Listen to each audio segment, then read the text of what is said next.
Selamat siang Bu, apakah benar ini dengan rumah Bu Kades? Iya benar, dengan saya sendiri. Perkenalkan Bu, nama saya Nabila dari Puskesmas Pelangi. Oh iya, saya juga Nesta, selaku kader di sini. Ada apa ya Mbak? Jadi saya datang ke sini ingin membahas mengenai masalah sanitasi di desa ini Bu. Oh, kalau begitu enaknya kita ngobrol di mana ya Mbak? Bagaimana kalau kita berdua duduk saja ya Bu, biar sama-sama nyaman ngobrolnya. Oh iya boleh, silakan duduk di sini saja Mbak. Terima kasih Bu.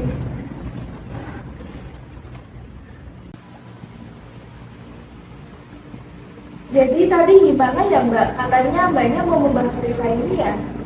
Iya betul Bu. Jadi sebelumnya saya mohon izin terlebih dahulu. Saya ingin mensosialisasikan menggunakan saya yang benar. Saya mohon izin sekiranya Ibu berkenan. Iya Mbak, boleh.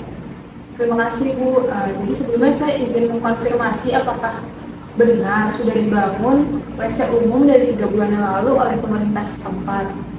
Kalau pembangunan WC itu emang benar Mbak, udah dibangun 3 bulan yang lalu Bu, sama pemerintah sini. Memangnya kenapa ya Mbak?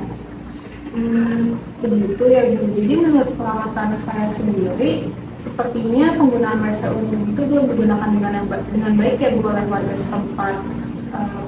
Kalau menurut pengamatan dari Ibu sendiri, apakah sudah banyak warga yang menggunakan WC umum di sini?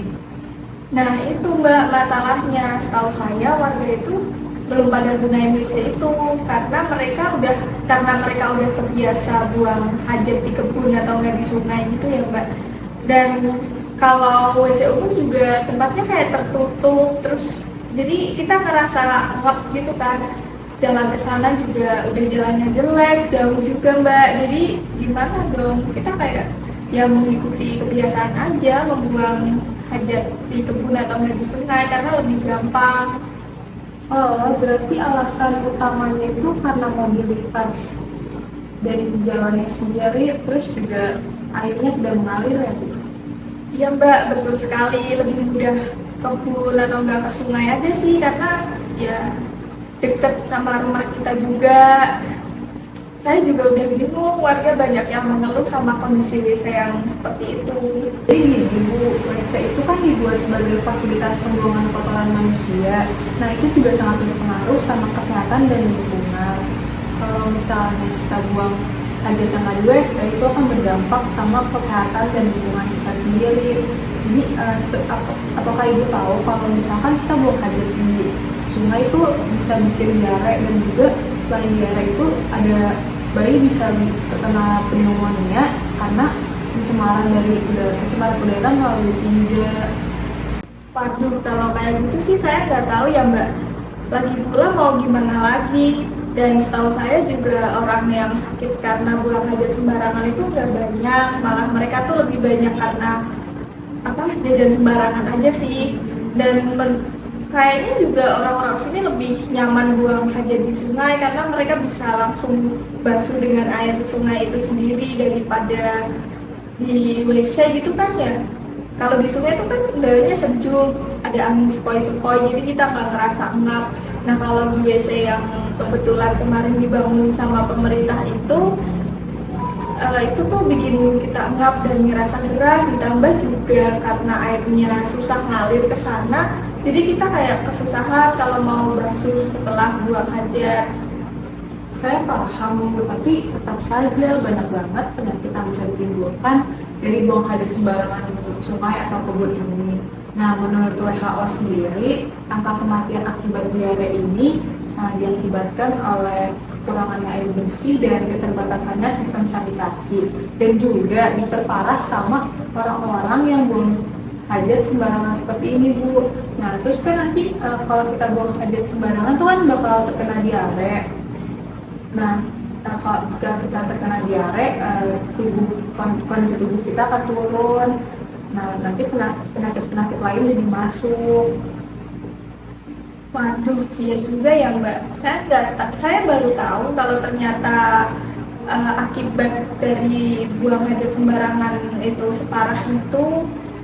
Banyak juga ya ternyata penyakit yang bisa terjadi. Pantas anak-anak di sini kadang tuh diare. Dan ya kami tuh berharapnya semoga WC umum itu bisa segera renovasi aja ya Mbak dari pemerintah biar kita tuh bisa membuang kebiasaan kita yang buang hajat sembarangan itu. Kalau misalnya nyaman, otomatis kan kita juga mau kalau mau buang hajat di situ gitu Mbak.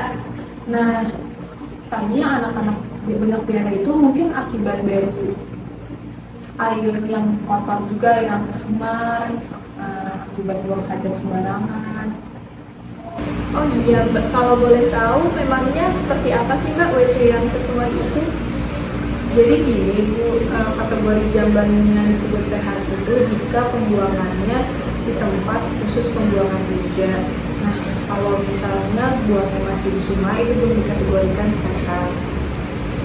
Oh, jadi saya harus gimana ya Mbak? Karena terkadang karena masyarakat di sini udah kebiasaan buat buang hajat di kebun atau nggak di sungai gitu, mereka susah kalau misalkan mau dikasih tahu, apalagi orang-orang yang udah lanjut usia karena kayak udah jadi budaya sih. Mungkin kita bisa melibatkan masyarakat dalam proses ini, memberikan informasi tentang pentingnya sanitasi yang baik. Selain itu, kita juga dapat mendiskusikan pilihan WC umum sesuai kebutuhan masyarakat. Nah, ada beberapa syarat WC umum saat ini seperti tidak mencemari air, tidak mencemari permukaan tanah seperti di kebun atau di hutan yang lain. Nah, dan juga jangan lupa untuk membersihkan WC setiap minggunya. Nah, seperti itu, sepertinya itu pendekatan yang bagus Mbak buat keluarga saya. Mari kita kerjasama untuk cari solusi biar kebutuhan masyarakat di sini tuh bisa terpenuhi dan kita bisa tetap memperhatikan kalau aspek sanitasi yang baik itu penting. Saya setuju Bu, terima kasih Bu atas kerjasamanya. Apakah ada yang ingin Ibu tanyakan lagi? Tidak sih Mbak, sejauh ini saya udah paham semua. Saya akan memperhatikan lagi kesehatan keluarga saya. Baik Bu, saya sangat berterima kasih sekali sama Ibu telah mendengarkan penyuluhan dari saya. Saya sangat berterima kasih ya Bu. Iya Mbak, iya terima kasih juga atas penyuluhannya. Saya juga yang makasih karena udah dikasih penyuluhan dari Mbak. Baik Bu.